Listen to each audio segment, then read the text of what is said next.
February 14th, 2025, 11:47 p.m. Sterling Medical Center, Manhattan. The 12th floor was burning. Smoke filled the corridors like a living thing, thick and black, rolling across ceilings and pulling in corners where it waited to suffocate anything that breathed.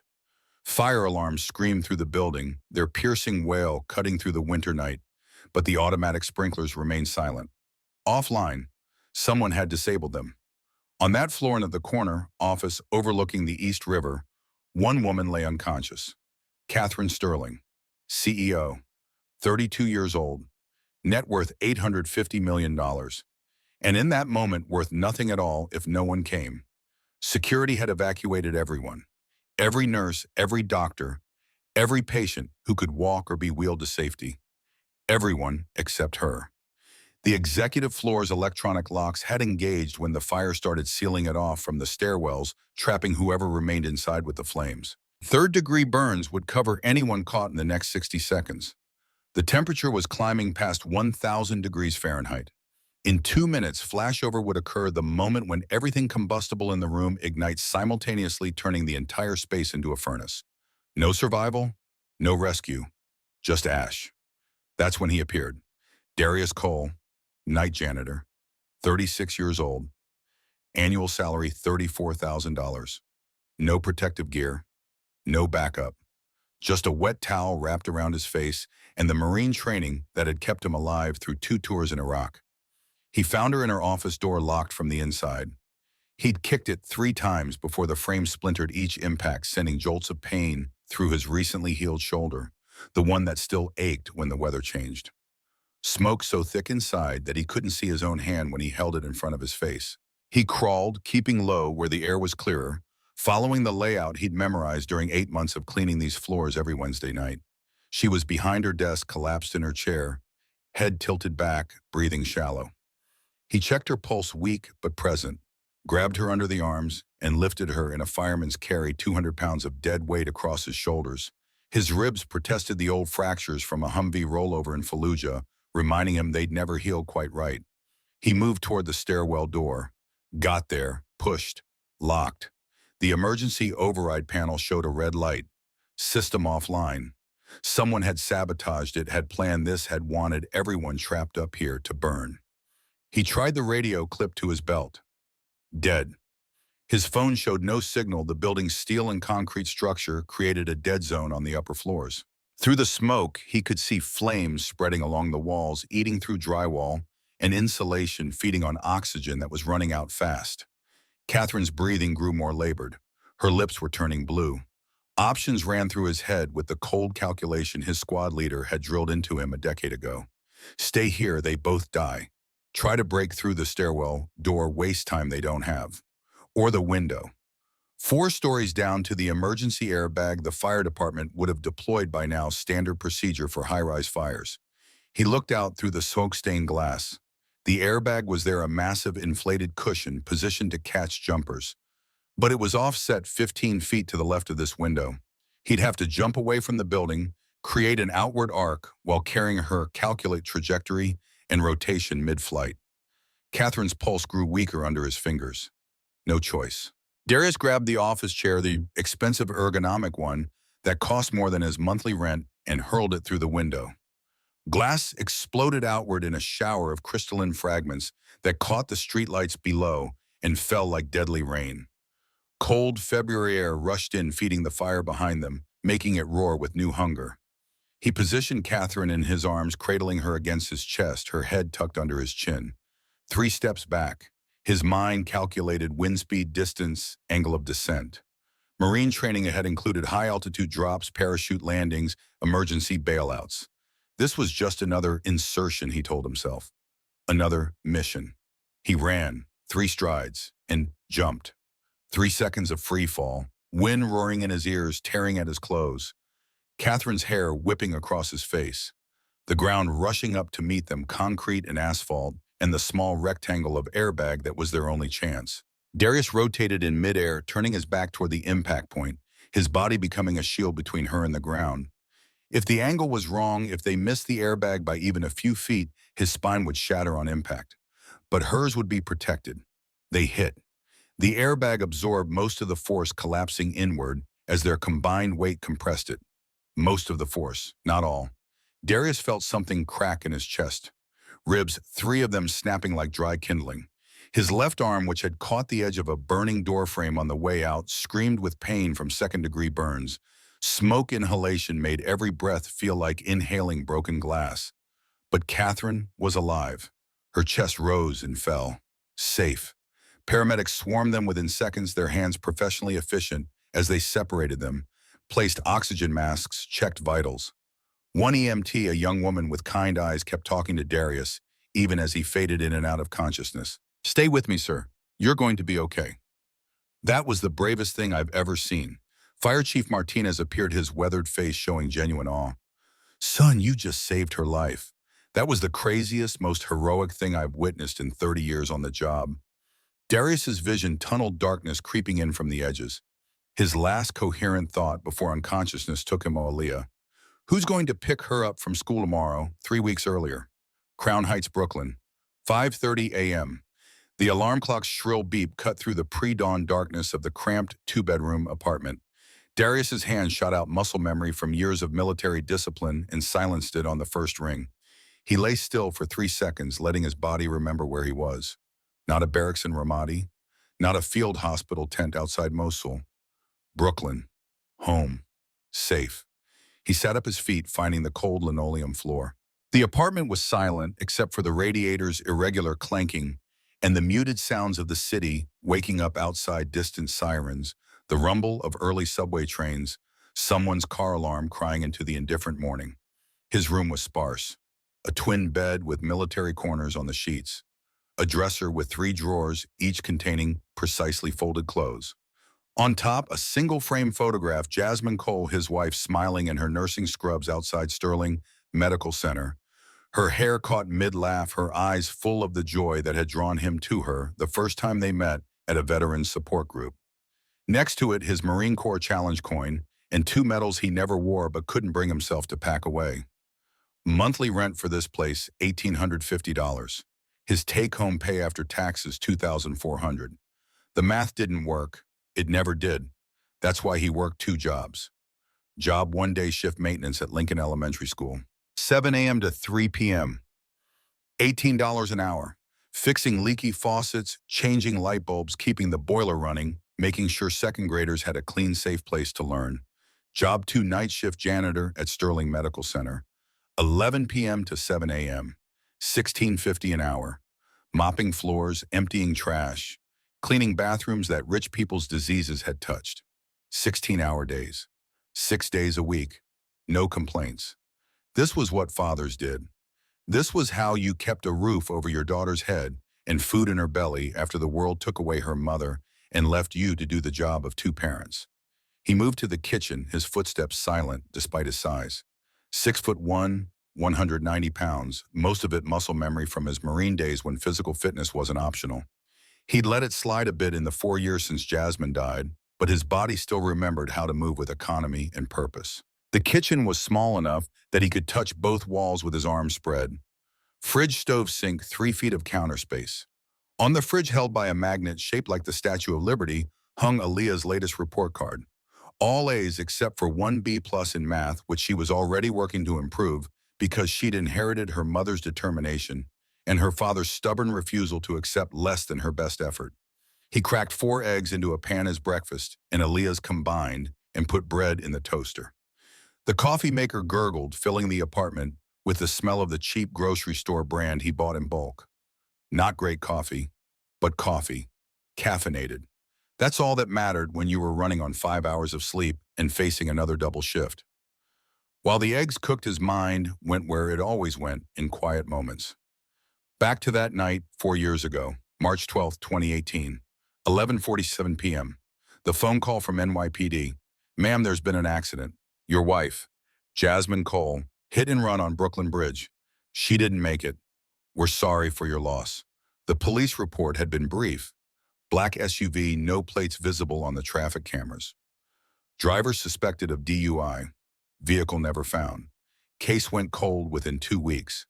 Just another unsolved hit and run in a city that had 300 murders a year and not enough detectives to work them all. But Jasmine's supervisor at the hospital had pulled Darius aside at the funeral, handed him an envelope, told him quietly in a voice that shook with something between fear and guilt Jasmine was investigating something. Medication discrepancies. She thought someone was stealing oncology drugs. She was compiling evidence. 1 week later, she's dead. Maybe I'm paranoid. Maybe it's just terrible coincidence. But Darius, if it wasn't an accident, he'd spent 4 years trying to prove it wasn't. 4 years working as a janitor at the same hospital where his wife had been a nurse, moving through the building like a ghost, invisible to the doctors and executives who never really saw the people who cleaned up after them. 4 years collecting evidence, taking photographs of inventory logs, recording conversations, trying to find the pattern that would prove someone had murdered his wife and made it look like an accident. He'd found pieces, discrepancies in drug supplies, fake vendor invoices, money moving through shell companies, but never enough for the NYPD to reopen the case. Never enough to convince anyone that this wasn't just grief making him see conspiracies and coincidences. The eggs finished cooking, he plated them and walked down the narrow hallway to Aaliyah's room, knocked softly twice their morning signal. Baby girl, time to wake up. The door cracked open. Aaliyah Cole appeared 40 years old, all big brown eyes and sleep-mussed hair pulled into two puffs on either side of her head. She wore pajamas covered in stars and moons, a birthday gift from Mrs. Patterson next door. She looked so much like Jasmine in the early morning light that Darius's chest ached. Is it Pancake Day Wednesday? Eggs and Toast Day? Her face fell for just a second before she caught herself and smiled. Can we have Pancake Day twice a week when you get your bonus? The bonus. $300 if he didn't miss a single shift for 6 months. He was on month 5, day 147. No sick days, no emergencies, no excuses. When I get that bonus, we'll have Pancake Week. She giggled and padded to the bathroom. He heard water running, her toothbrush tapping against the sink, the small sounds of his daughter getting ready for school. Sounds that meant the world hadn't ended, that life continued, that they were making it work, even if it was hard. They ate breakfast together at the small table by the window that looked out over the street. Aaliyah talked about school, about her friend Maya, who was having a birthday party next month, about the art project she was working on for the spring show. She didn't mention that she was one of only 3 kids in her class who got free lunch. Didn't mention that her sneakers were getting too small, but she hadn't said anything because she knew money was tight, 8 years old and already learning to make herself smaller to fit the space their life allowed. You got everything for school, she nodded, mouthful of eggs. Homework done, another nod. Did you practice your spelling words? A slight hesitation, a guilty look. Not yet, he raised an eyebrow. Mrs. Patterson is picking you up today. I want you to practice with her before I get home tonight. Understand, yes, Daddy. He walked her to the bus stop 3 blocks away, his hand in hers, their breath fogging in the February cold. The sun was just starting to edge above the buildings, turning the dirty snow piled along the curbs into something almost beautiful in the orange light. At the corner, Aaliyah's bus was already waiting, its yellow paint faded, but its flashers bright. She hugged him tight around his middle. Love you, Daddy. Love you too, baby girl. Learned something amazing today. He watched until the bus turned the corner and disappeared from sight. Then he headed to the subway station, joining the early morning crush of people who worked with their hands while the city slept, keeping everything running so the important people could show up to their important jobs and never think about who mopped their floors. Lincoln Elementary was a 3-story brick building that had been standing since 1952 and showed every year of its age. Darius arrived at 6:45 a.m., 15 minutes early like always, and found Principal Henderson already in her office despite the early hour. She waved him in. Darius, good morning. Can we talk for a minute? His stomach dropped. Conversations that started with, can we talk, were never about good news. She gestured for him to sit, closed the door. Her face was kind but tired, the face of someone who'd been fighting budget battles with the city for 20 years and losing more than she won. I got a call from Central Administration yesterday. Budget cuts. The maintenance position is being eliminated across 12 schools in the district. Last day is Friday. The words hit him like physical blows. He kept his face neutral the way he'd learned in the Marines, When your squad leader told you the mission parameters had changed and now you were walking into something worse than you'd trained for, it's not performance-based. Your work has been excellent, but the city decided they can contract maintenance out cheaper than keeping full-time staff. Cheaper. Because the company they'd hire would pay minimum wage with no benefits and rotate through desperate workers who couldn't afford to complain about conditions. How much notice am I supposed to give Aaliyah before she's homeless? The words came out harder than he intended. Principal Henderson flinched. I'm sorry, Darius. I fought it. Every principal in the district fought it. But the decision came from Albany. There's nothing I can do. He stood, nodded. Thank you for telling me directly. He worked his shift in a fog, his hands going through the motions, while his mind calculated and recalculated the numbers. Without Lincoln Elementary's pay, he'd have only the night shift at Sterling Medical. $16.50 per hour, 40 hours a week, $660 a week, $2,640 a month. Minus rent, $790 left for food, utilities, subway fare, school, supplies, clothes. Aaliyah was outgrowing medical bills from his last ER visit for the ribs that never quite healed right. The math didn't work. He'd be evicted within 3 months. He could find another day job.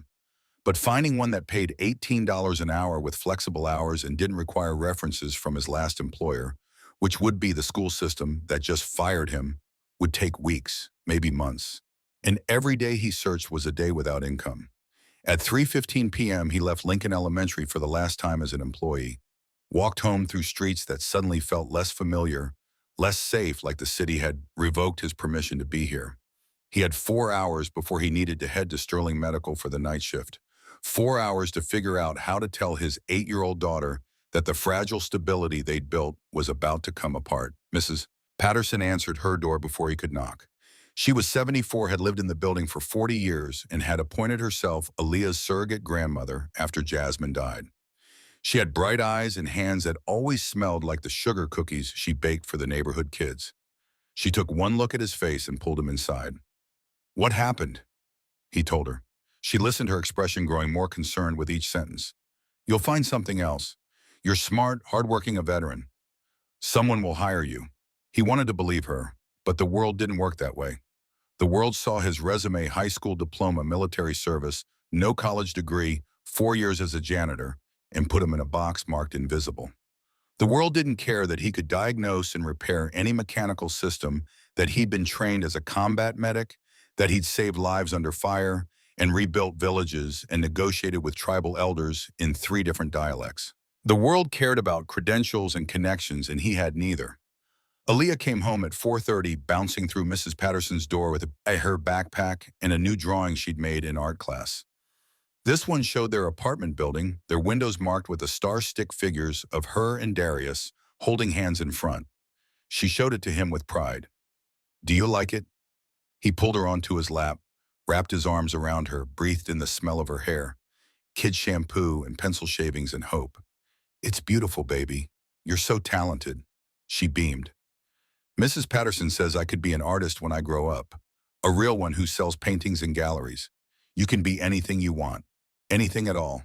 He didn't tell her about the problem. Not yet. Let her have one more day of thinking the world was stable. One more day before reality crashed in. At 10:30 p.m., he put on his Sterling Medical Center uniform, gray pants, gray shirt with his name embroidered over the pocket, and headed to the subway. The train was nearly empty at this hour, just night shift workers like him and a few people whose eyes were too bright, who moved with the jittery energy of substances that promised to make the world feel better than it was. Sterling Medical Center rose 30 floors above Midtown Manhattan, all glass and steel and imported marble in the lobby. The kind of building that announced to the world, we are successful, we are important, we are untouchable. Darius went through the service entrance, swiped his ID card, and headed to the janitorial supply closet on the 3rd floor. His supervisor, a man named Rodriguez, who'd worked there for 22 years and had the resigned exhaustion of someone who'd long ago stopped expecting anything to change, handed him his assignment sheet. Floors 8 through 12 tonight. Executive wing had a late meeting, so don't start there until after midnight. Darius nodded and loaded his cart with supplies. Mop bucket cleaning solutions, trash bags, rubber gloves. The tools of invisibility. As long as he had these, he could move through the building and no one would question his presence. He was part of the infrastructure, as essential and ignored as the HVAC system. He started on the 8th floor, working methodically through the cardiology wing. Empty hospital rooms smelled like antiseptic and fear. He'd learned that smell in Iraq in field hospitals, where Marines came in broken and sometimes didn't leave whole. It never stopped affecting him, never stopped bringing back memories he'd rather leave buried. By 11:30, he'd finished floors 8 through 11. Floor 12 was the executive wing. Corner offices for the CEO, CFO, and other high-level administrators whose salaries could pay his rent for 5 years, and they'd barely notice the money missing. He took the service elevator up and pushed his cart down the carpeted hallway. Real carpet, not the linoleum everywhere else, toward the CEO's office. The door was closed, light visible underneath. Catherine Sterling was working late again. He'd seen her before, of course. Passed her in hallways, watched her stride through the lobby in designer suits and heels that cost more than his monthly grocery budget. She was 32 but looked younger, blonde. Hair always pulled back in a severe bun, eyes that were somewhere between gray and blue depending on the light. Beautiful in the way magazine covers were beautiful, polished, perfect, untouchable. She also looked exhausted and lonely. He'd noticed that over the months. The way she was always alone, always working, never laughing with colleagues or taking phone calls that made her smile. Success, he'd thought more than once, didn't look like she'd probably imagined it would. He started cleaning the hallway, working quietly so as not to disturb her, but through the door he could hear her voice, tense and angry. "Marcus, I don't care what the board thinks. These numbers don't add up. MedEquip Solutions. I can't find any record of them existing outside our invoices. No website, no employees on LinkedIn, nothing. That's $8.3 million to a company that doesn't seem to exist." A pause. She was on the phone. "Don't tell me I'm being paranoid. I'm being thorough. And if you can't explain where that money went, I'm going to assume you know exactly where it went and you're hoping I don't figure it out." Another pause. Her voice dropped, became even colder. "This conversation is over. I'll be conducting my own investigation. If you have nothing to hide, you have nothing to worry about." Darius heard her slam the phone down, heard her chair scrape back. He quickly moved his cart farther down the hall, pretending to be focused on emptying a trash can. The door opened. Catherine Sterling stood there, looking even more exhausted than usual. She glanced at him the way people glanced at janitors, a flicker of acknowledgement that something human-shaped was in their vicinity, then immediately forgotten. She headed toward the elevator, her heels clicking on the marble.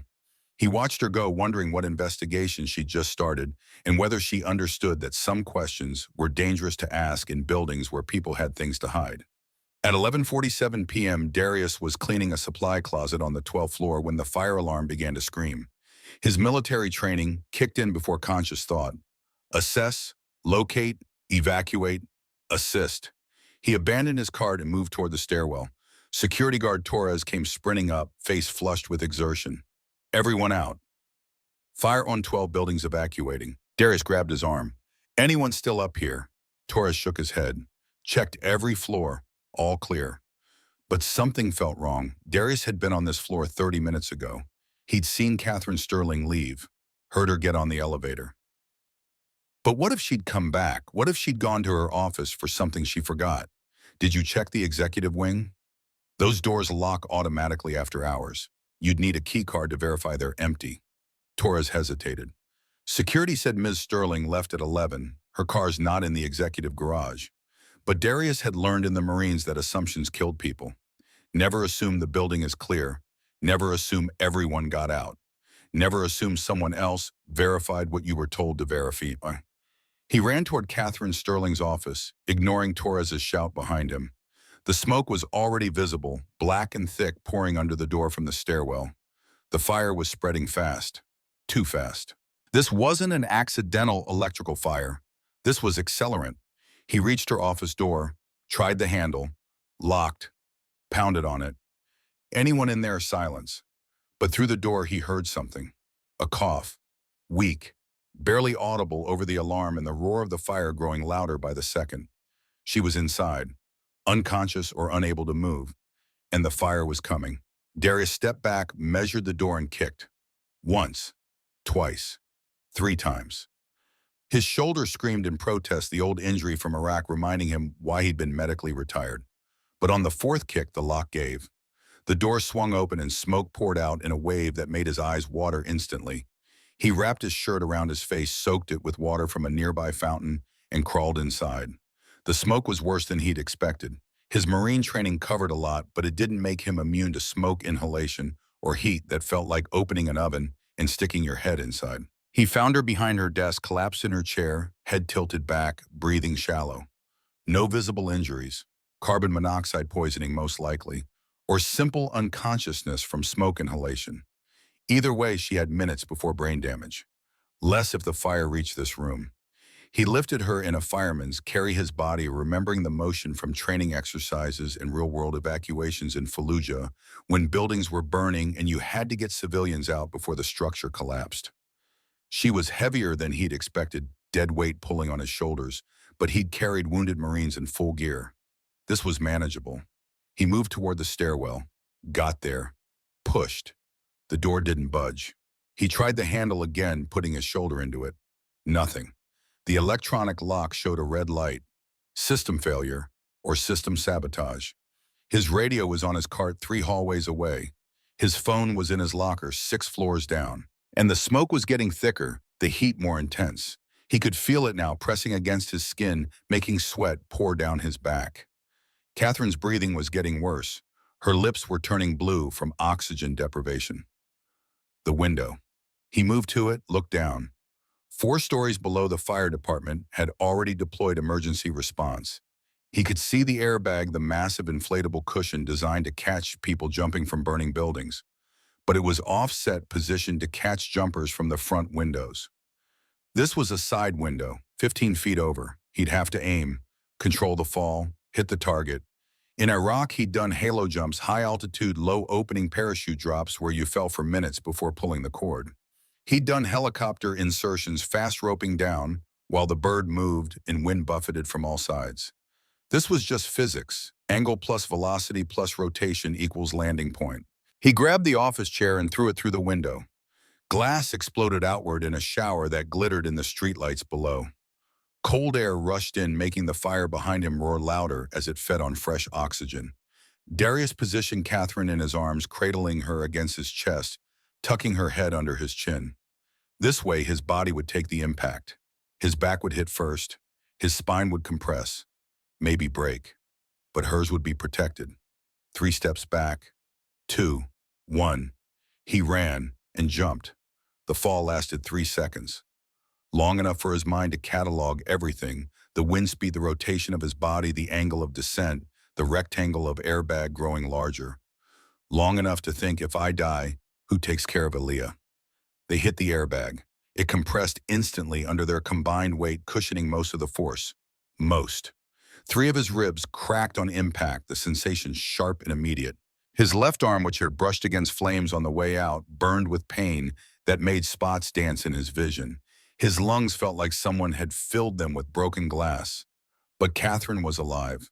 Her chest rose and fell. She was safe. Paramedics swarmed them, hands separating them, placing oxygen masks, checking vitals, asking questions he couldn't focus on. The world was fading, edges going dark. He heard voices. The fire chief saying something about bravery. An EMT telling him to stay awake, stay with me, you're going to be okay. His last conscious thought was wondering if Mrs. Patterson had his spare key, if she could get Aaliyah to school tomorrow. If his daughter would understand why Daddy wasn't there when she woke up. Then darkness took him, and for a while there was nothing but silence and the distant sound of sirens. End Part 1, word count 7512. Part 2, the bond, 500 words. Darius woke to white ceiling tiles and pain that felt like someone had driven nails through his chest. The hospital room swam into focus slowly. Beeping monitors. IV drip in his left arm, the one that wasn't wrapped in burn dressings. Fluorescent lights that hurt his eyes even through closed lids. He tried to sit up and immediately regretted it as his broken ribs reminded him they were broken. A nurse appeared within seconds, young and efficient. "Mr. Cole, don't try to move. You've been sedated for 14 hours. Aaliyah." The name came out as a croak through his damaged throat. "Your daughter is safe. She's with a neighbor." Mrs. Patterson, I believe. Social services has been notified that you're awake. Social services. The word sent ice through his veins. They'd take Aaliyah, put her in the system. He'd heard the stories, group homes, foster families who did it for the Czech kids who disappeared into bureaucracy and never came out whole. I need to see her. I need Mr. Cole. You have 3 broken ribs, second-degree burns on your left arm, and severe smoke inhalation. You're not going anywhere for at least 5 days. 5 days. 5 days of Aaliyah thinking he'd abandoned her. 5 days of her sleeping in strange places with strange people. 5 days of the system deciding whether she was better off without him. The nurse must have seen something in his face. Your daughter knows you're okay. Mrs. Patterson brought her by last night while you were sedated. We let her see you through the window. She drew you a picture. The nurse handed him a piece of construction paper. Aaliyah's careful printing spelled out, "Get well soon, Daddy," above a drawing of him in a hospital bed surrounded by hearts. In the corner, a small figure herself holding a bouquet of flowers that looked suspiciously like dandelions. Darius's throat tightened. He pressed the paper against his chest, careful of his ribs, and let himself feel the fear he'd been holding back. What if they took her? What if this was the breaking point that convinced some social worker that a single father with no savings, and 2 jobs, now 1 job, couldn't properly care for a child? The door opened. A woman in her 50s entered, carrying a tablet and wearing the practiced smile of someone who delivered bad news professionally. Mr. Cole, I'm Jennifer Wu. I'm an attorney with Sterling Medical Technologies.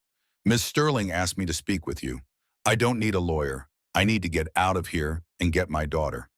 Jennifer Wu sat in the visitor's chair uninvited. Ms. Sterling is insisting on paying your medical bills. All of them. She's also asked me to inform you that your employment status has been changed from janitor to medical leave with full pay and benefits until you recover. Darius stared at her. Why would she do that? Because you saved her life. And because she's discovered some concerning things about the fire. She believes it was arson, attempted murder. She wants to make sure you're protected. The word protected hung in the air with implications Darius didn't like. Protected from what? From whoever started the fire, Mr. Cole. There is something else. Your daughter. Mrs. Patterson was taken to the hospital this morning. She fell and broke her hip. She can't care for Aaliyah anymore.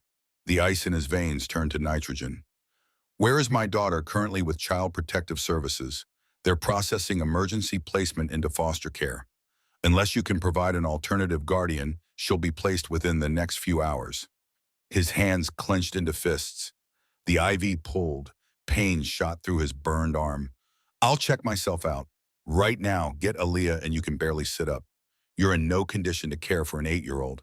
The doctors won't release you, and if you try to leave against medical advice, CPS will cite that as evidence of poor judgment. Darius felt the walls closing in. This was the nightmare he'd been avoiding for 4 years.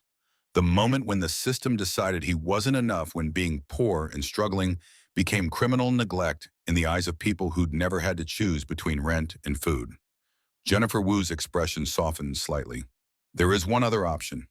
Ms. Sterling has offered to take temporary emergency guardianship of Aaliyah until you're released from the hospital and stable. She has the resources to pass all background checks immediately, and she's willing to provide full care. Let a stranger take his daughter. A billionaire CEO who lived in a world so far removed from theirs that they might as well be different species. But the alternative was foster care. The system. Strangers who wouldn't love her, who wouldn't know that she needed her nightlight on and her mother's quilt and someone to check under the bed for monsters, even though she was 8 and knew they weren't real. Why would she do this? She doesn't know us. Jennifer Wu looked at him with something that might have been respect. She says you didn't hesitate to save her life, so she's not going to hesitate to help your daughter. Darius closed his eyes, saw Jasmine's face. What would she want him to do? Trust a rich stranger with their daughter, or let Aaliyah go into the system? Tell Ms. Sterling, yes, but this is temporary. The second I'm released, I'm taking Aaliyah home. Jennifer Wu stood already typing on her tablet. I'll have the paperwork processed within the hour. After she left, Darius lay in the hospital bed and tried not to think about all the ways this could go wrong. Tried not to imagine Aaliyah in some penthouse apartment, surrounded by luxury, forgetting what their real life looked like. Tried not to feel like he was failing at the one job that mattered more than any other, being her father. His phone buzzed on the bedside table, a text from a number he didn't recognize. Mr. Cole, this is Catherine Sterling. Your daughter is safe with me. I promise to take good care of her until you're well. She's asking if she can call you. Is that okay? Darius typed back with his uninjured hand. Yes, please. 30 seconds later, his phone rang. Daddy? Her voice nearly broke him. Hey, baby girl, how are you doing? Miss Cat's house is really big. Like really big. She has a TV in the bedroom just for me. And she bought me new art supplies because I forgot mine at Mrs. Patterson's. Is Mrs. Patterson okay? She's going to be fine. She just needs to rest for a while, like I do. When are you coming home? A few more days. But you're okay where you are. Miss Sterling is treating you well. She tried to make spaghetti and it turned all black and we had to order pizza instead.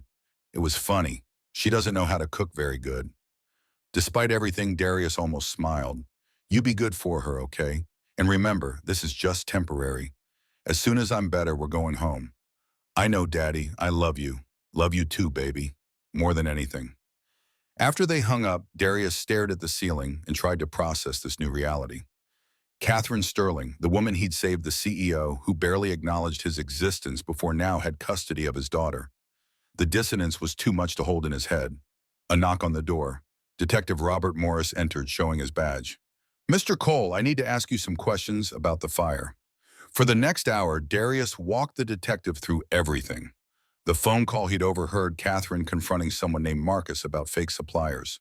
The fire alarm, the locked doors, the disabled sprinklers, the jump. Morris wrote it all down, his expression growing grimmer with each detail. Mr. Cole, we're treating this as attempted murder. The fire was deliberately set using commercial-grade accelerant at 3 ignition points. The security system was hacked to disable sprinklers and lock exits. This was professional. Who would want to kill her? That's what we're trying to determine. But Ms. Sterling has given us some information about her CFO, Marcus Westfield. She discovered evidence of embezzlement hours before the fire. $8.3 million moving through fake companies. Darius's investigative instincts activated. Did she find drug theft too? Medication inventory discrepancies? Morris's eyes sharpened. Why do you ask that? Because my wife was a nurse here 4 years ago. She was investigating medication theft when she died in a hit and run. The police said it was an accident. I've never believed that. The detective leaned forward. Tell me everything. Darius did. 4 years of evidence carefully documented. Photos of inventory logs that didn't match usage. Recordings of conversations with pharmaceutical suppliers who'd been paid for shipments that never arrived. Invoices for drugs that were ordered but never administered. Patterns that suggested systematic theft over years. And you've been working as a janitor here since your wife died. Not just for income, for access, to investigate where she couldn't anymore. Morris closed his notebook. Mr. Cole, I think your wife's death and the attempt on Ms. Sterling's life are connected. If Marcus Westfield was stealing both money and drugs, and your wife discovered it, he killed her. The words came out flat, emotionless. 4 years of suspicion crystallizing into certainty. And when Ms. Sterling discovered the financial side, he tried to kill her too. We need your evidence, all of it. It's in a storage unit. Brooklyn. I can give you the address and access code. Morris stood. I'll have a team retrieve it tonight. Mr. Cole, you may have just helped us solve a murder and prevent another one. Your wife would be proud. After the detective left, Darius lay in the dark and felt something shift inside his chest. Not closure, Jasmine was still gone. But purpose, direction. 4 years of grief and investigation finally pointing toward justice. His phone buzzed again. Another text from Catherine Sterling. Aaliyah is asleep. She wanted me to send you this. An image loaded, Aaliyah's drawing freshly made. 3 figures holding hands, a man in a hospital bed, a small girl, and a woman in a business suit. Above them, written in crayon, Our Family. Darius stared at the image for a long time. Our family. His daughter had already decided that Catherine Sterling belonged in their lives, had drawn her into the portrait with the same certainty she used when drawing Jasmine's angel watching over them. 8 years old and already understanding something he was still trying to process. Sometimes family wasn't born. Sometimes it was chosen. Sometimes it walked into your life through fire and chaos and impossible circumstances, and you had to be brave enough to let it stay. 3 days later, Catherine Sterling visited him in the hospital. She arrived in the evening after Aaliyah's nightly phone call, wearing jeans and a sweater instead of her usual business armor. Her hair was down loose around her shoulders, and she looked younger this way, less intimidating, more human. "Mr. Cole, how are you feeling? Like I got hit by a truck. But I'll live."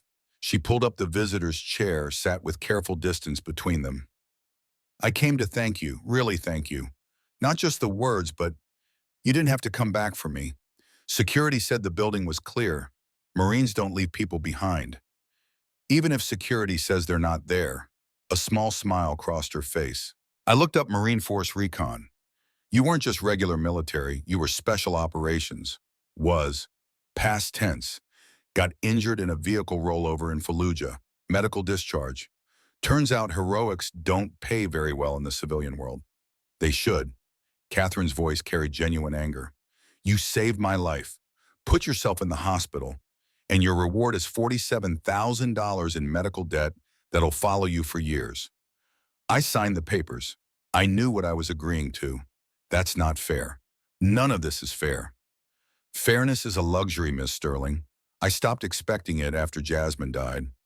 Her expression shifted to something softer. "Your wife. Detective Morris told me. I'm so sorry. Did he tell you she worked here, that she was investigating the same theft you discovered?" "He did, and I've been going through my own company's records." "Darius, can I call you Darius?" He nodded. "Darius, the embezzlement goes back at least 6 years. If Jasmine found evidence of drug theft connected to Marcus's financial crimes and she was killed for it, then he's been murdering to cover his tracks for years." Catherine pulled out her tablet, opened a secure file. "I've had forensic accountants working around the clock. Marcus Westfield has been moving money through shell companies since 2017. $68 million. The drug theft your wife documented lines up with his timeline. He was stealing from multiple revenue streams, fake suppliers for medical equipment, and selling stolen oncology drugs on the black market. Do you have proof enough to interest the FBI, but not enough to prove he killed Jasmine or tried to kill me? We need a confession. Evidence of intent." Darius's jaw tightened. "I have 4 years of documentation on the drug theft. If we can connect it to his financial crimes, we build a timeline that shows motive and opportunity for murder." Catherine met his eyes. "I want to help you get justice for your wife. Why, you didn't know her?" "No, but I know what it's like to lose someone and have nobody believe it wasn't an accident. My mother died of cancer when I was 12, but the weeks before she'd been investigating financial irregularities in my father's company, she told me she found something wrong, something dangerous. Then suddenly she was diagnosed with aggressive cancer, dead in 3 months. The doctor said it was natural. Fast-moving disease. But she'd been perfectly healthy 6 months earlier. You think she was poisoned?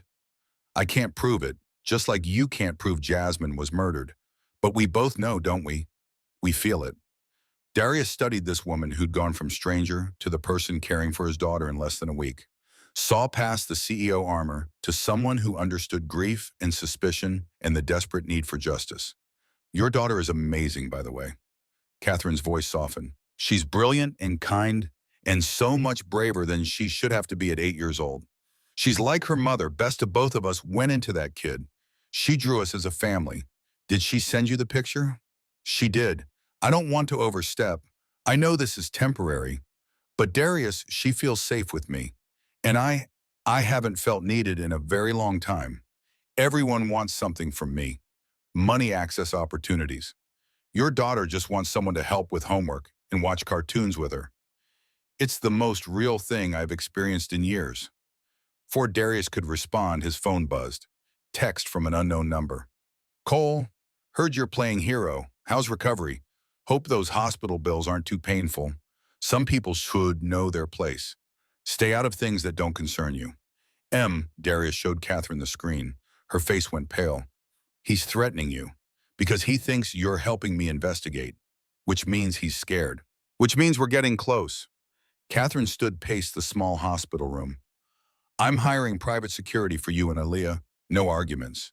If Marcus is willing to burn down a hospital to kill me, He won't hesitate to eliminate anyone else he sees as a threat. I can't afford private security.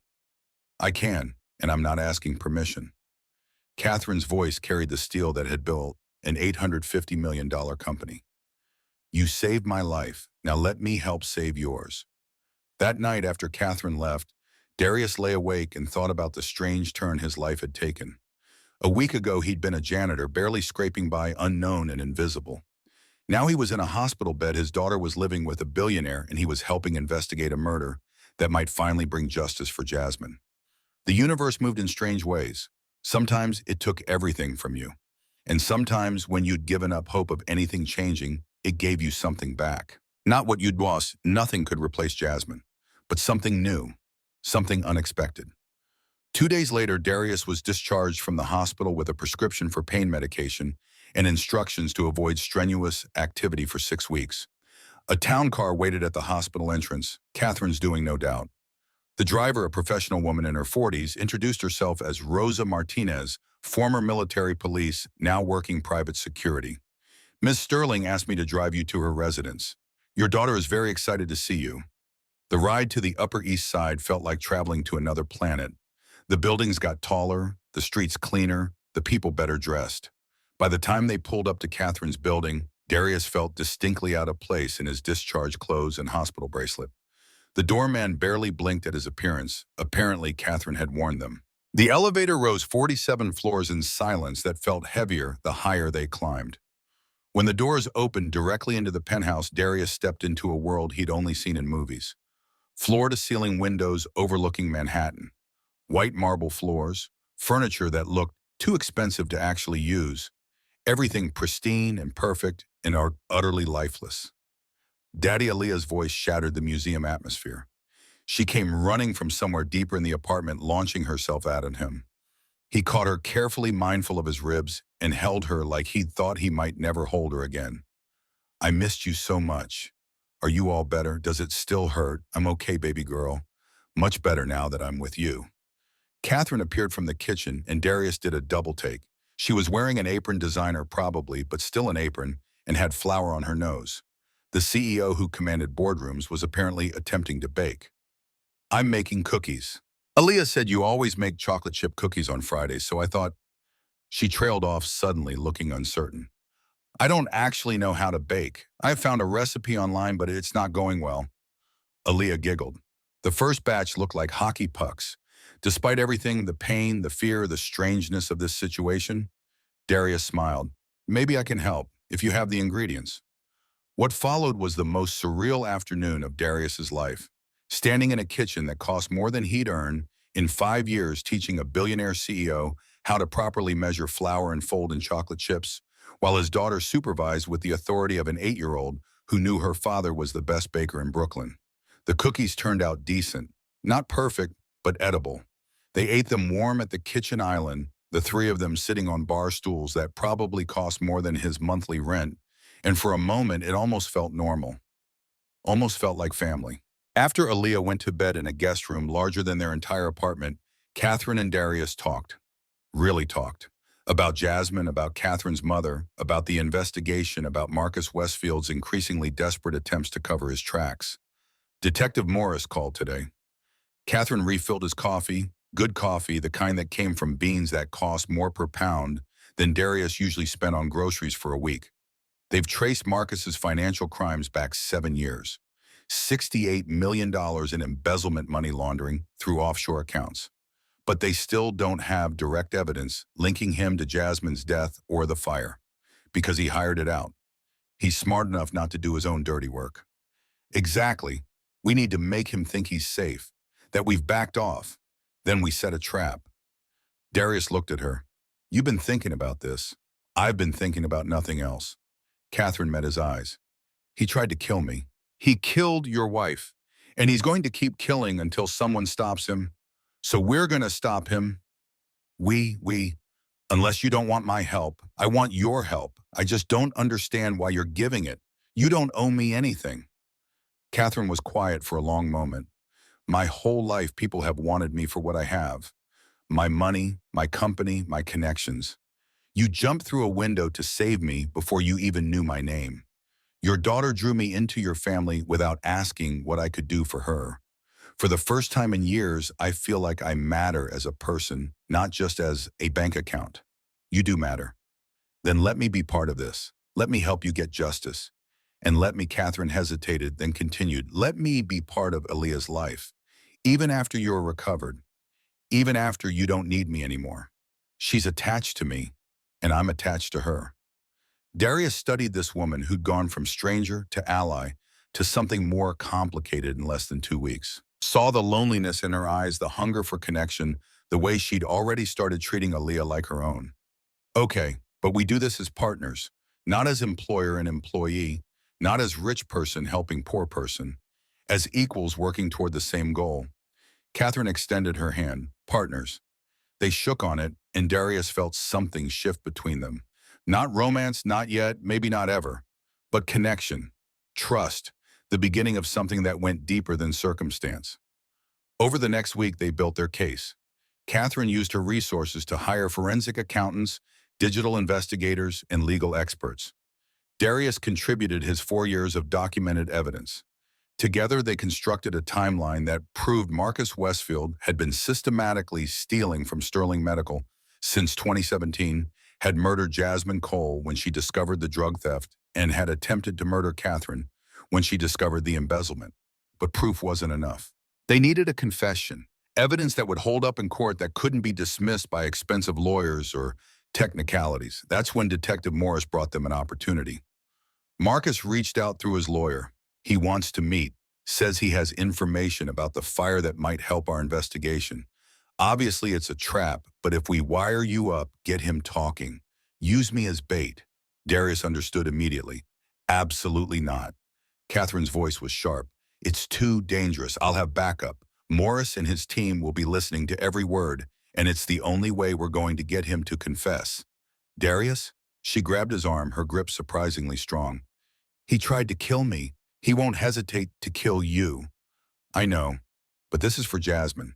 For the 4 years I've spent trying to prove she didn't die for nothing. I have to do this. Catherine looked at him for a long moment, then turned to Morris. I'm coming too. Not into the meeting, but close enough to respond if something goes wrong. Ms. Sterling, I'm not negotiating detective. Either I come or I'll show up anyway and compromise your operation. Your choice. Morris sighed the sigh of a man who'd learned not to argue with billionaire CEOs. Fine, but you stay in the surveillance van and you follow my orders exactly. They set the meeting for 3 days later. Sterling Medical Center, maintenance level 9 p.m.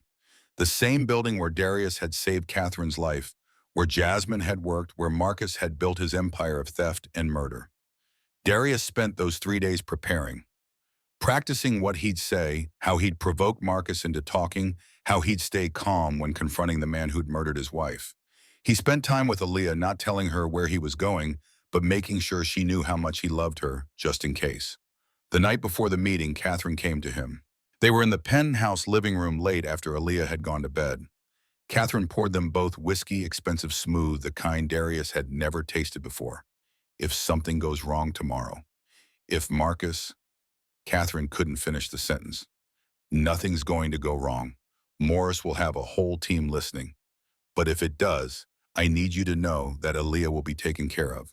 I've already updated my will. She'll have everything. Education trust fund to home. She'll never want for anything. Darius's throat tightened.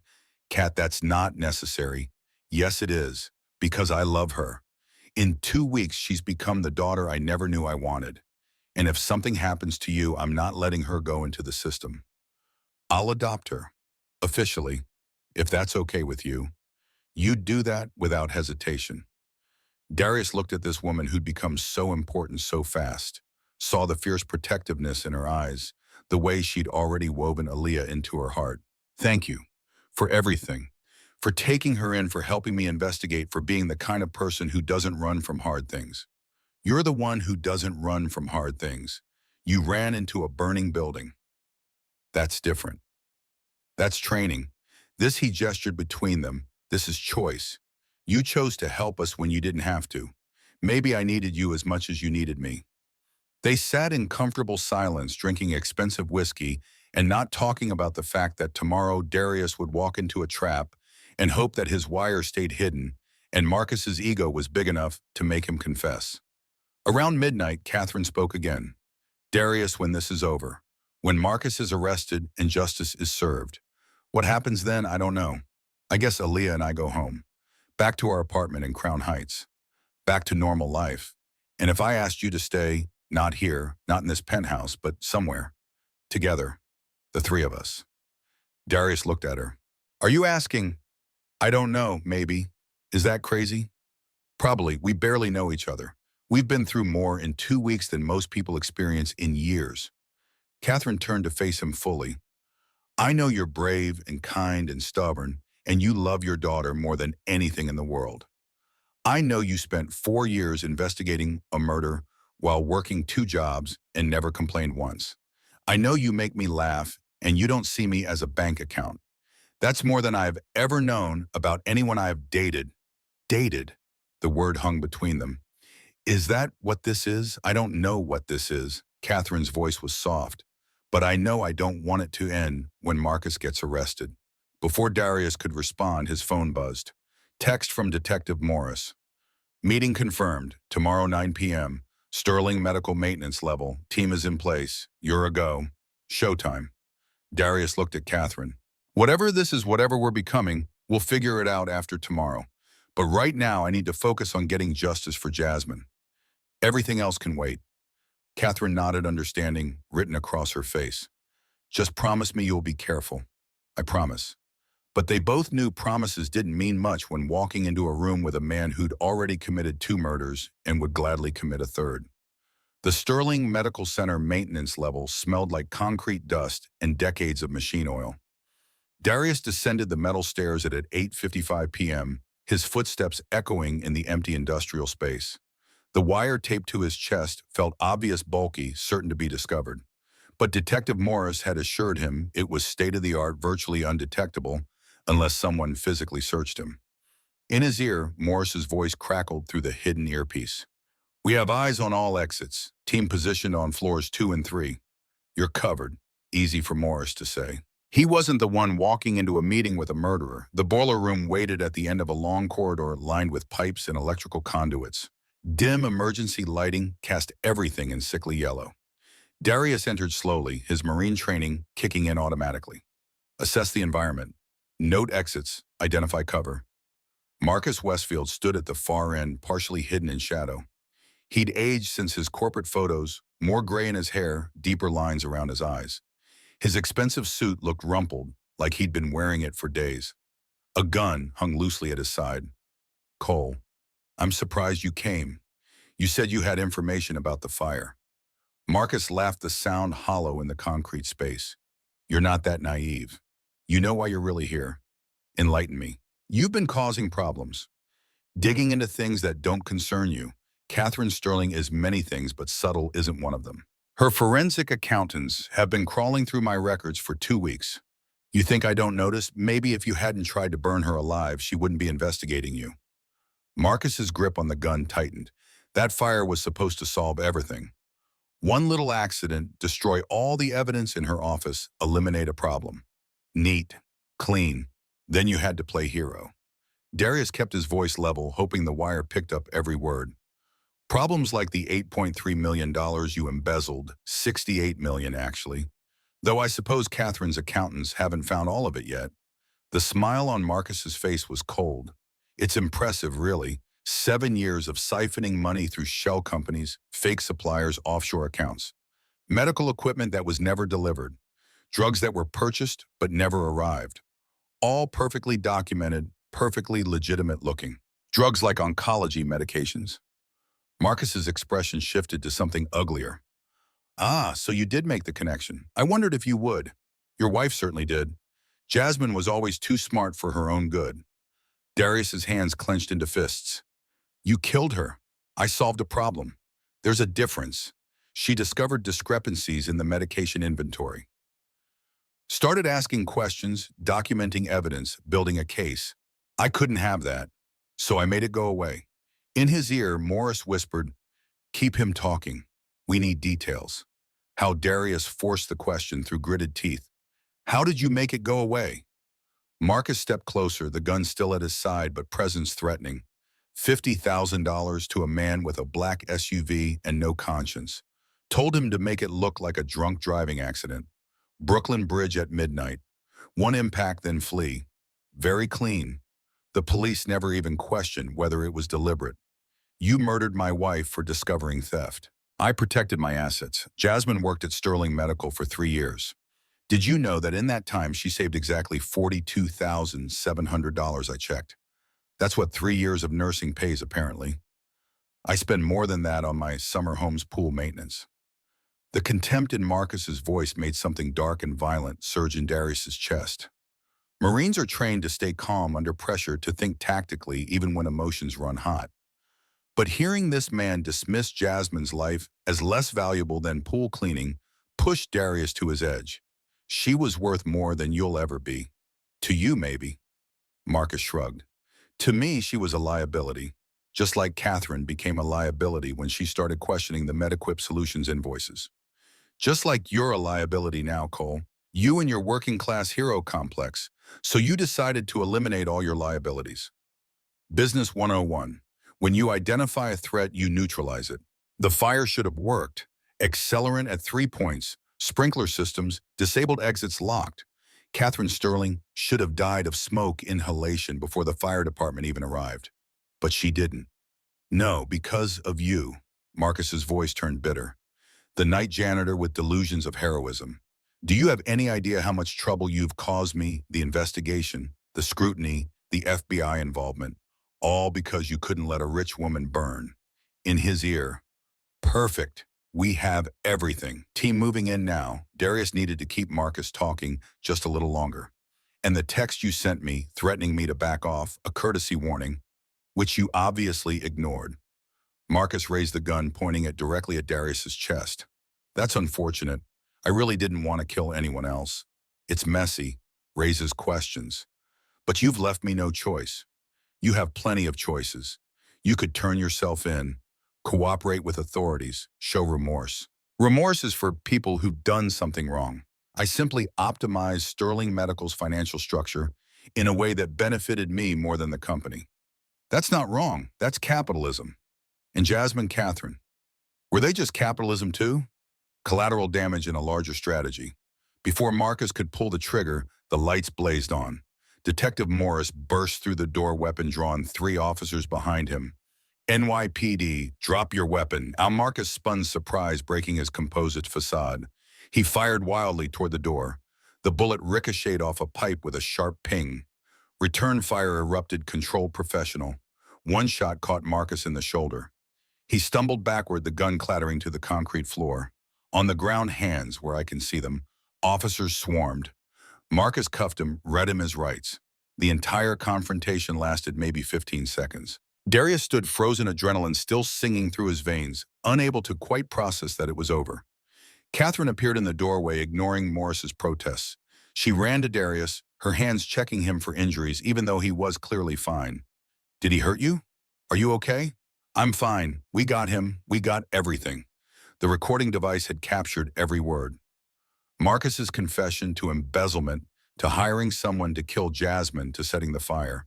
Combined with the forensic evidence in the documentary trail, it was ironclad. As paramedics treated Marcus's gunshot wound and police secured the scene, Detective Morris approached Darius with something that might have been respect. That was either the bravest or stupidest thing I've seen in 20 years of police work. Little bit of both, probably. Morris almost smiled. Either way, you just closed 2 murder investigations and a major financial fraud case. Your wife's name will be cleared. Justice, finally. Darius nodded, emotion too thick in his throat for words. 4 years. 4 years of grief and investigation and desperate hope that someday, somehow, someone would believe him. And now Marcus Westfield was in handcuffs, confessing to murder, about to spend the rest of his life in prison. They left Sterling Medical Center as dawn began to break over Manhattan, painting the sky in shades of orange and gold. Catherine had her arm around Darius's waist, supporting him, even though his injuries had healed enough that he didn't need support. Maybe she needed to touch him to confirm he was alive and whole, and not another person Marcus Westfield had taken from her. In the car, Catherine finally broke the silence. It's really over. The investigation, yes, but there's still the trial, sentencing, making sure he doesn't find some technicality to escape. He won't. We have his confession on tape. We have 7 years of financial evidence. We have the forensic analysis of the fire. Catherine's voice was absolutely certain. Marcus Westfield is going to prison for the rest of his life. Darius leaned his head back against the seat, exhaustion washing over him now that adrenaline was fading. What happens now? Now you and Aaliyah can have a normal life. No more investigating, no more working 2 jobs. Sterling Medical needs a new CFO, someone I can trust completely. I want to offer you the position. Darius jerked upright, ignoring the twinge in his ribs. Kat, I'm a janitor. I don't have business degrees or financial credentials. You spent 4 years documenting complex fraud while working 2 jobs and raising a daughter. You found patterns that trained accountants missed. You understand how money moves through systems and where corruption hides. She met his eyes. That's exactly what I need. Someone who sees what others miss. Someone with integrity that can't be bought. The salary she named made Darius's breath catch. It was more than he'd earn in 5 years of maintenance work. Enough to pay off his medical debt in months instead of decades. Enough to give Aaliyah the childhood she deserved: art supplies, birthday parties, college savings, a home where she didn't have to worry about rent. But it wasn't about the money. It was about Catherine looking at him and seeing capability instead of limitations. Seeing the person he'd been before loss forced him into survival mode. I'd need to finish my degree. I started engineering before I enlisted. Sterling Medical will pay for it. Full tuition, flexible schedule. You'll work part-time while you study full-time after graduation. Catherine's voice softened. Family comes first. That's non-negotiable. Family. The words settled between them with weight and possibility. Okay, partners in business too then. Partners. Catherine extended her hand with mock formality. They shook both, smiling, the gesture more symbolic than necessary given everything they had already been through together. When they arrived back at the penthouse, Aaliyah was awake. Rosa had apparently told her that her father was coming home soon. She launched herself at Darius the moment he walked through the door. Did you catch the bad man? Miss Cat said you were helping the police catch the bad man who hurt you. We caught him, baby girl. He's never going to hurt anyone again. Good. Aaliyah's voice was fierce with 8-year-old certainty. Bad people should go to jail forever. Darius held his daughter and let himself feel the full weight of what they'd accomplished. Justice for Jasmine, safety for Catherine, a future for Aaliyah that didn't involve poverty and fear, and the constant struggle to keep their heads above water.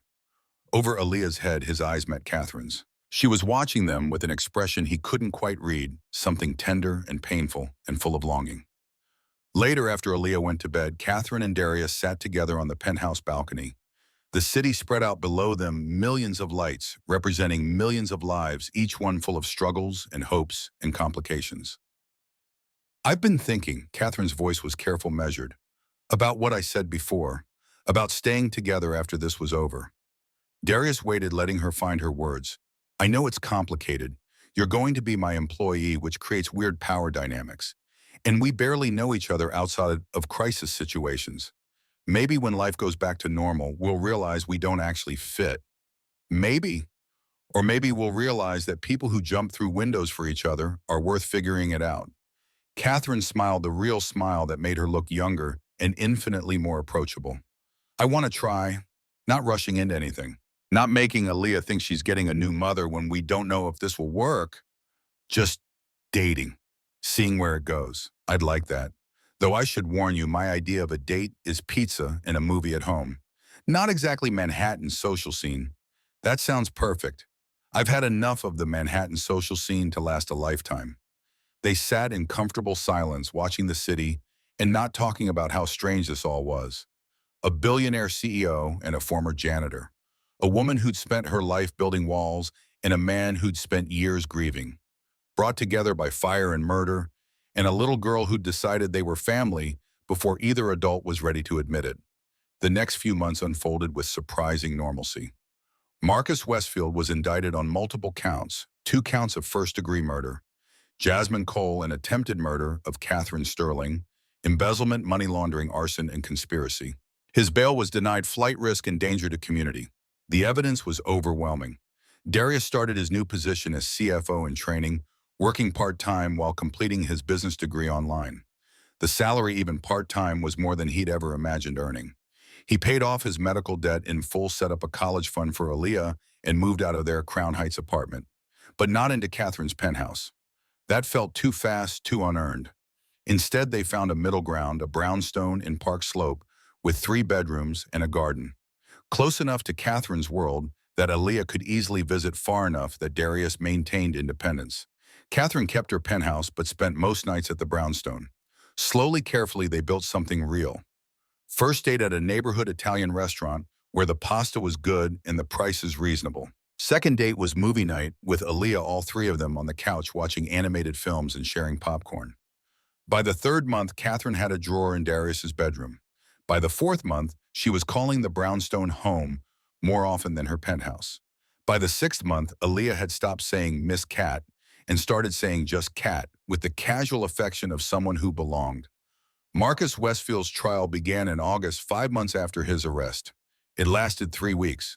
The prosecution presented overwhelming evidence: the recorded confession, financial forensics, the arson investigation testimony from the hit-and-run driver who'd been offered immunity for cooperating. Darius attended every day of the trial, sitting in the gallery and watching justice unfold with the methodical precision of the legal system. Catherine sat beside him, their hands linked, both of them needing the physical connection as they watched Marcus's crimes laid bare for the world to see. The jury deliberated for 4 hours. Guilty on all counts. Sentencing came 2 weeks later. The judge, a stern woman in her 60s, looked at Marcus Westfield with undisguised contempt.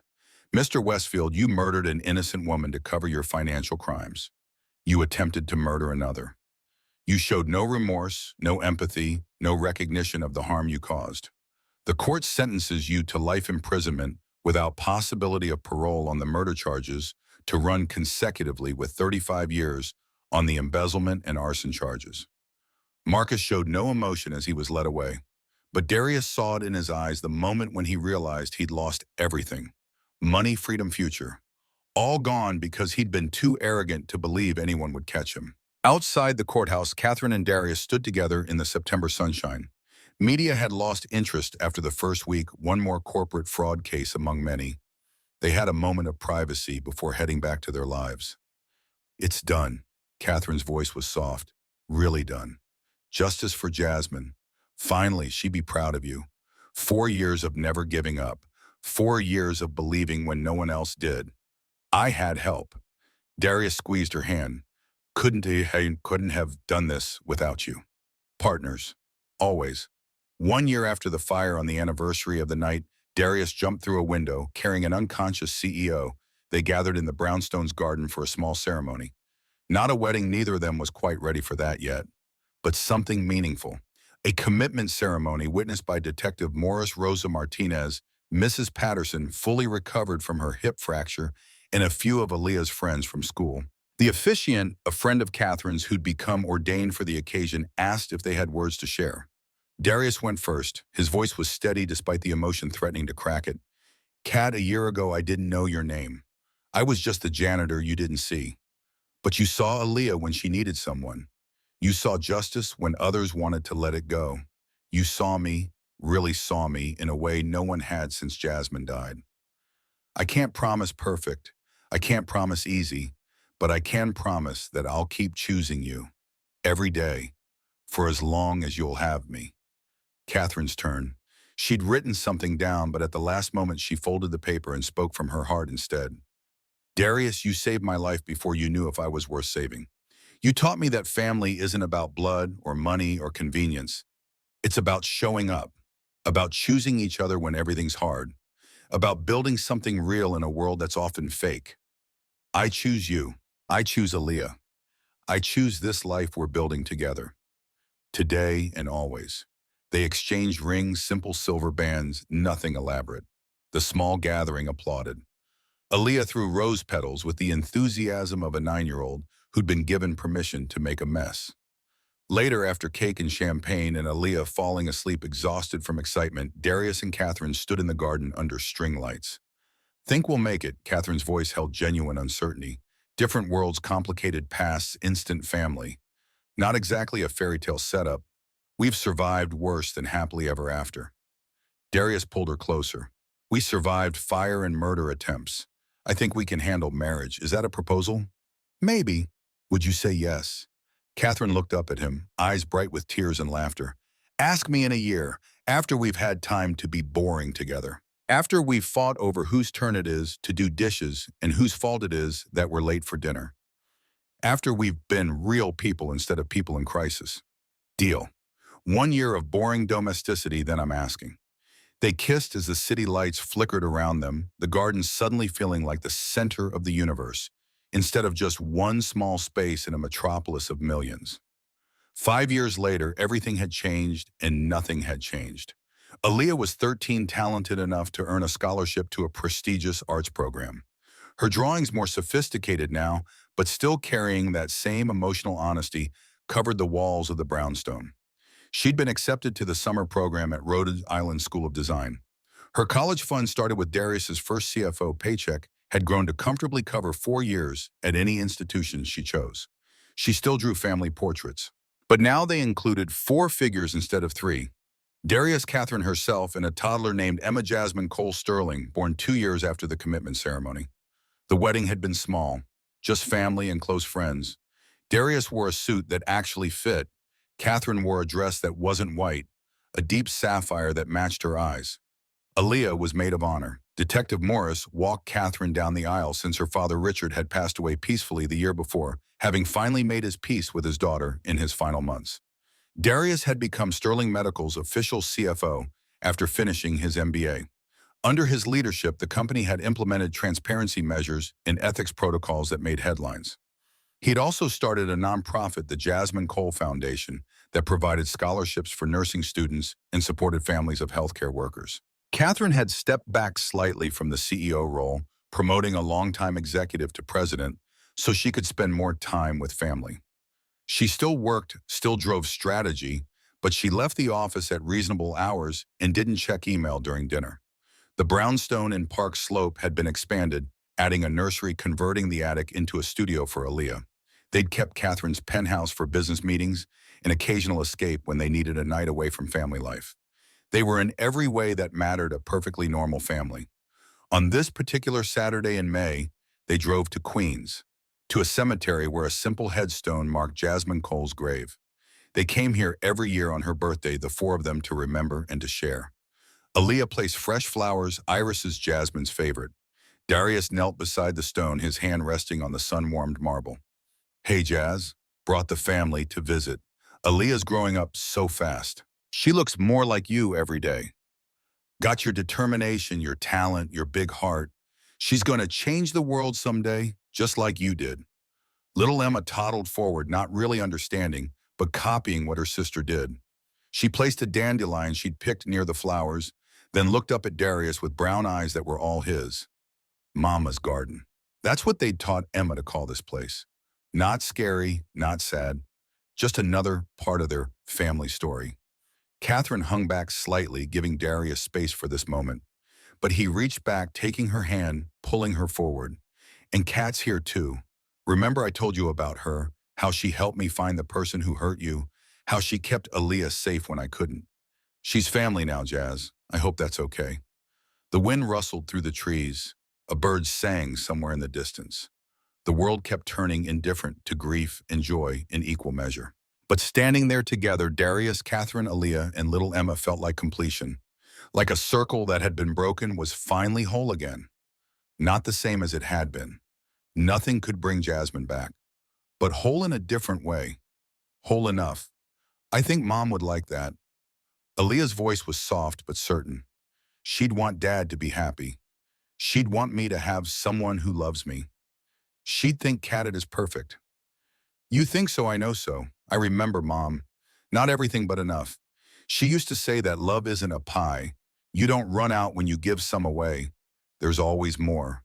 Always enough. 13 years old and already understanding what took adults decades to learn.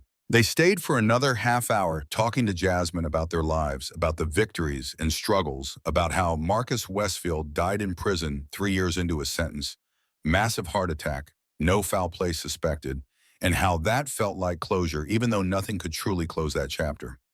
Finally, as the afternoon sun began to tilt toward evening, they gathered their things and prepared to leave. But before they did, Aaliyah pulled something from her bag, a new drawing carefully rolled. She unrolled it and placed it against the headstone, weighted down with a stone so the wind wouldn't take it. The drawing showed two groups of people holding hands.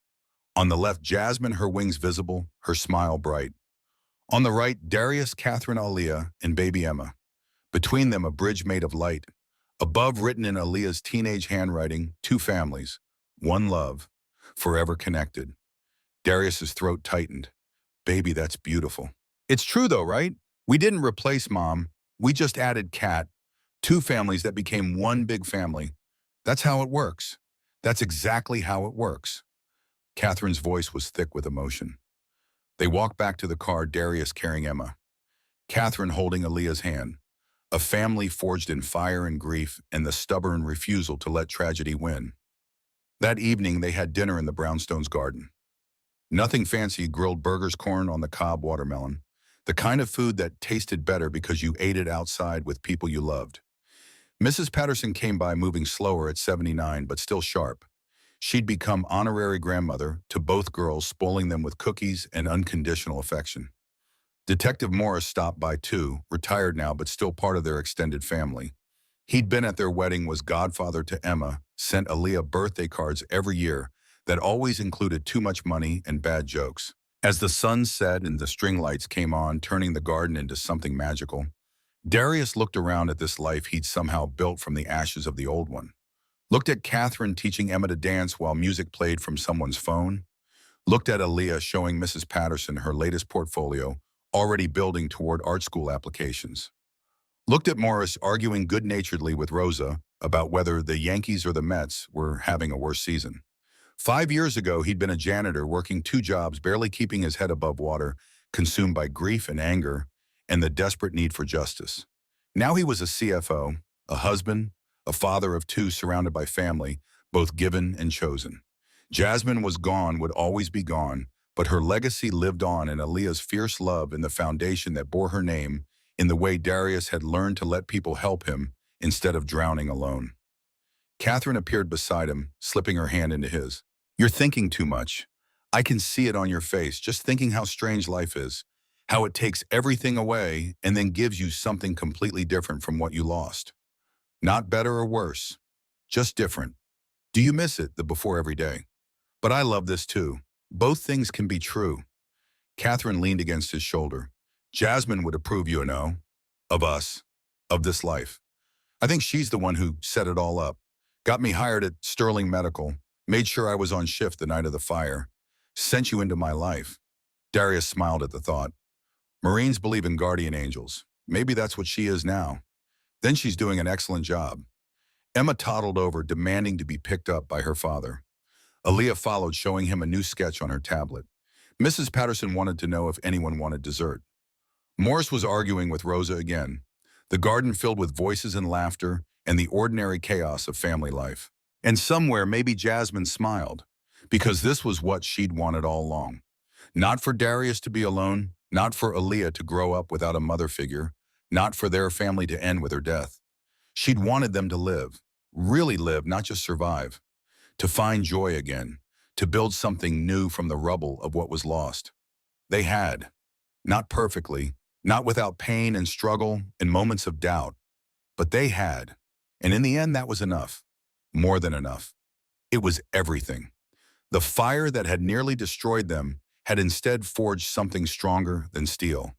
A family built not on biology or convenience, but on choice, on showing up, on loving fiercely even when loving was hard, on refusing to let tragedy have the last word.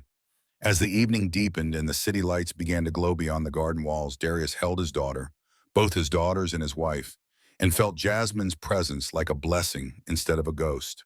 The Iron Guardian had protected what mattered most, not by being invincible, but by being vulnerable enough to accept help, by being brave enough to love again. by understanding that sometimes the most heroic thing you can do is let yourself be saved. And they lived, not happily ever after, because life was never that simple, but happily enough, which was all anyone could really ask for. The end was really just another beginning. And this one finally felt like home, 10 years after the fire.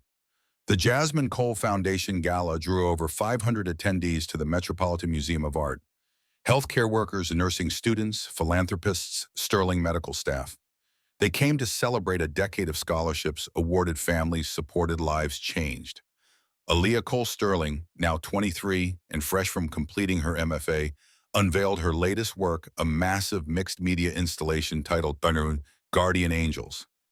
It showed a figure falling through flames carrying another figure, both surrounded by wings made from pages of medical textbooks and nursing manuals. The piece sold immediately for $250,000, all proceeds going to the foundation. Darius, now 46 and CEO of Sterling Medical, Catherine had retired to focus on philanthropy, gave the keynote speech. 10 years ago, I was a janitor working 2 jobs trying to keep my daughter fed and find justice for my murdered wife. Tonight, I stand here as proof that help comes in unexpected forms, that families are built, not just born, that heroism isn't jumping through windows, it's letting people catch you when you fall. The foundation has awarded 612 scholarships in my wife's name. Those nurses have saved countless lives, just like Jasmine saved lives every day she worked. Her legacy grows with each person they help, with each family they comfort, with each moment they choose compassion over convenience. That's what she taught me, what she taught all of us. You don't have to be perfect to make a difference. You just have to show up. Catherine, still beautiful at 42, watched her husband with pride. Emma, aged 9 and already showing Aaliyah's artistic talent, held her mother's hand. The evening ended with a video presentation, nurses talking about how Jasmine Cole scholarships changed their lives, families thanking the foundation for support during crises, Sterling medical employees explaining the new ethics protocols that prevented another Marcus Westfield. And at the end, a single photo, Jasmine in her nursing scrubs, smiling at the camera, backlit by sunlight. Beneath it, her words from a journal found after her death: "I don't want to be remembered for how I died. I want to be remembered for how I lived. With courage, with compassion, with love that multiplied instead of divided." That's the only legacy that matters. The room rose in standing ovation, not for the event itself, but for the woman whose memory had built something larger than any single life. Outside, the New York night glittered with possibility. Inside, Darius held Catherine's hand and watched their daughters, one biological one, not both equally loved, and understood finally what Jasmine had tried to teach him all those years ago. Love doesn't end when someone dies. It transforms. It grows. It finds new ways to express itself. And sometimes, when you're very lucky, it gives you a second chance at happiness you never thought you'd find again. That was the real miracle. Not survival, not justice, not even the foundation or the money or the public recognition. The miracle was that after everything, the fire, the murder, the grief, they'd all learned to love again.